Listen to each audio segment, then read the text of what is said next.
आजसम्म जीवनी पनि एउटा मन्त्रम भट्ट लेख्नुभयो, अर्को चाहिँ पण्डित नयराज पन्त र अनि उहाँको नातिले पनि लेख्नु भएको छ, रमानाथ आचार्य भन्ने पनि लेख्नु भएको छ। र हिजो भर्खर एउटा किताब आएको छ हाम्रो नेपालको वरिष्ठ जीवनीकार नरेन्द्रराज प्रसाईले पनि भानुभक्तको जीवन वृत्त भनेर हिजो भर्खरै उहाँले एउटा किताब निकाल्नु भएको छ। अनि त्यसमा पनि उहाँले यो कुराहरूको एउटा कुवा खनाएर आफ्नो कीर्ति अमर पारेर मर्छ भनेको भानुभक्तले पनि घाँसबाट चाहिँ प्रेरणा पाएर के छ भने अब घाँसी जस्तो मान्छेले त एउटा यत्रो ठुलो सोच राखेर चाहिँ काम गर्नु पर्ने, मैले त गर्न नसकेँ होइन, म त धनी मान्छे हो, फेरि मैले त पढेको पनि छु, मैले कम्तीमा यो जनताको लागि मैले के गर्न सक्छु नेपाली जनताको लागि भनेर भानुभक्तले एउटा भनौँ न दृढ सङ्कल्प गरेर उहाँले आफ्ना कामहरू अनिवार्यहरू पुरा गर्दै र उहाँले नोकरी गर्दाखेरि भनौँ यो बालाजुको बाटो भएर आउँदाखेरि यहाँका महिलाहरूको चाहिँ शिरमा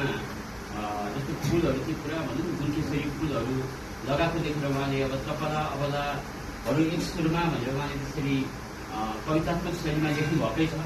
फेरि भानुभक्तको जीवन चरित्रलाई चाहिँ फिल्मको रूपमा पनि चलचित्र निर्माण पनि गरिएको हो, जस्तो दिलीप रायमाझी चाहिँ निधन भएको हो। र अब भानुभक्तको सम्बन्धमा मलाई जति जानकारी थियो मैले लगभग तपाईँहरूले सबै कुरा भने, र आजको बिचमा चाहिँ वास्तवमा उहाँलाई सम्झिएर हामीले मनाउनुपर्छ र उहाँका चाहिँ कुराहरूलाई उहाँबाट प्रेरणा लिएर हामीले पनि नेपाली भाषामा रचना गर्नुपर्छ होइन, कविता र साहित्य रचना गर्नुपर्छ।